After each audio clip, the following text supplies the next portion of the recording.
मित्रों, आज प्रसिद्ध अभिनेता और फिल्म निर्देशक श्री सतीश कौशिक जी के निधन का दुखद समाचार प्राप्त हुआ।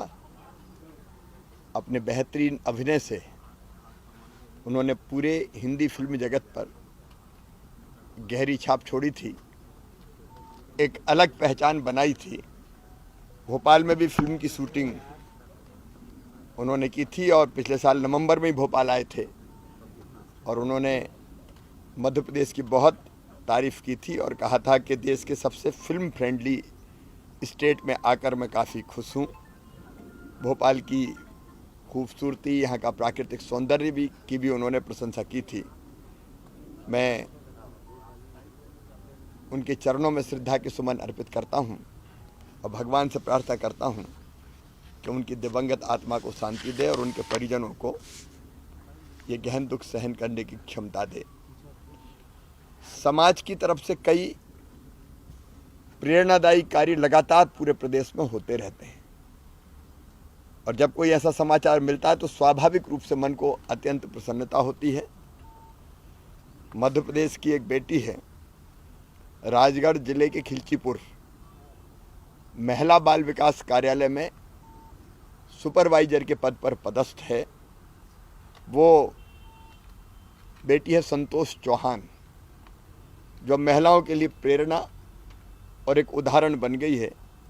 दोनों हाथ ना होने के बावजूद वे आंगनवाड़ियों के 2 सेक्टर और 128 केंद्रों में कागजी काम स्वयं करती हैं, मोबाइल खुद लगाकर बात करती हैं और ज़रूरत पड़ने पर गांवों का दौरा करके समस्याओं का निराकरण भी करती हैं। 1988 में कक्षा 5 में 8 साल की उम्र में करंट लग जाने के कारण उनके दोनों हाथ चले गए थे।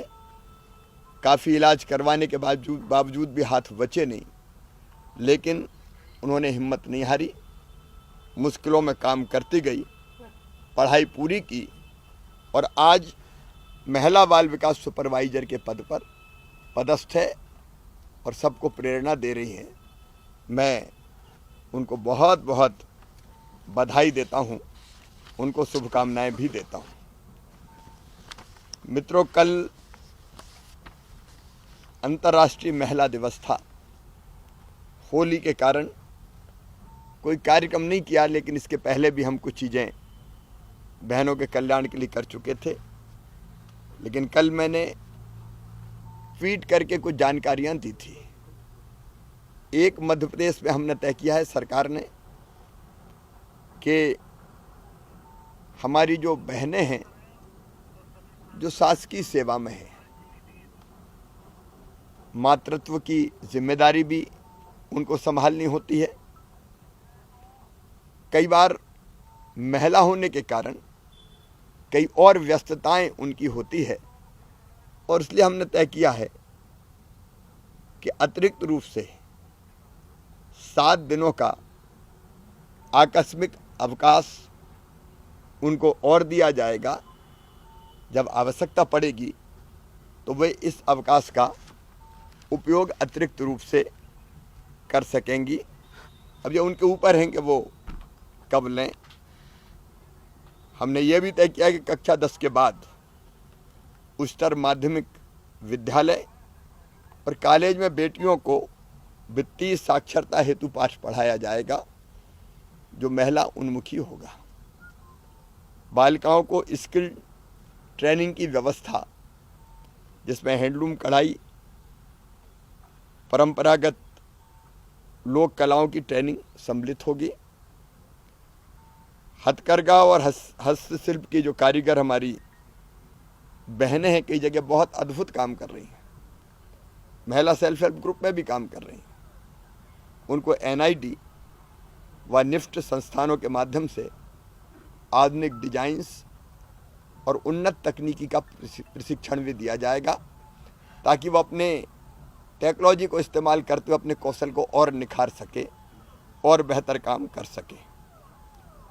ITI में अध्ययनरत जो बेटियां हैं, उनको डिजिटल और वित्तीय लिटरेसी, अंग्रेजी कम्युनिकेशन और वर्क रेडनेस का 60 से 80 घंटे का प्रशिक्षण देने का फैसला भी हमने किया है।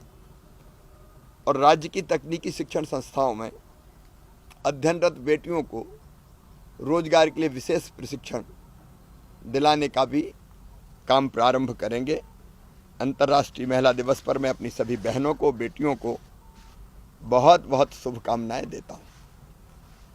पिछले दिनों कुछ स्थानों पर ओलावृष्टि के कारण, असमय बारिश के कारण नुकसान हुआ है। मैंने तत्काल इस सर्वे की निर्देश जारी कर दिए थे, बैठक भी ले ली थी, कलेक्टर से मैंने चर्चा भी की थी। अब सभी जिलों में जहां नुकसान है और जिलों में भी जिन क्षेत्र में नुकसान है वहाँ सर्वे का काम चल रहा है, पूरा अमला लगा हुआ है। किसानों से मैंने उस दिन भी कहा था, मैं फिर अपने किसान बहनों भाइयों से कह रहा हूँ, जिनका नुकसान हुआ है वो चिंता ना करें, मैं साथ हूँ, सरकार साथ है। सर्वे के बाद RBC 64 के अंतर्गत राहत की राशि और फिर फसल बीमा योजना का लाभ भी मिले, इसमें कोई कसर नहीं छोड़ी जाएगी। मित्रों, कमलनाथ जी से मैं लगातार सवाल पूछ रहा हूँ।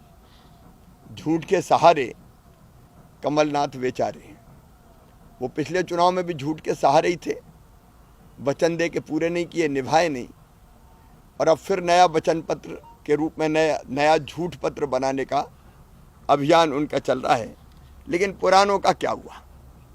मैं आज फिर पूछ रहा हूँ, कमलनाथ जी, आपने वादा किया था कि बजट में महिलाओं के लिए 40% का ओवरऑल बजट का प्रावधान करेंगे। आपने क्या किया? मैं फिर कह रहा हूँ, आपने बेगा, भारिया, सहरिया जैसी गरीब बहनों को जो 1000 रुपया महीना हम देते थे वो भी बंद कर दिए थे। आपके वादे का क्या हुआ? नमस्कार, मैं हूं मानक गुप्ता। अगर आपको हमारा ये वीडियो पसंद आया हो तो इसे लाइक और शेयर जरूर करें, और हां, हमें सब्सक्राइब और फॉलो करना ना भूलें ताकि आप देश और दुनिया की कोई खबर मिस ना करें। तो जुड़े रहिए हमारे साथ और देखते रहिए News 24।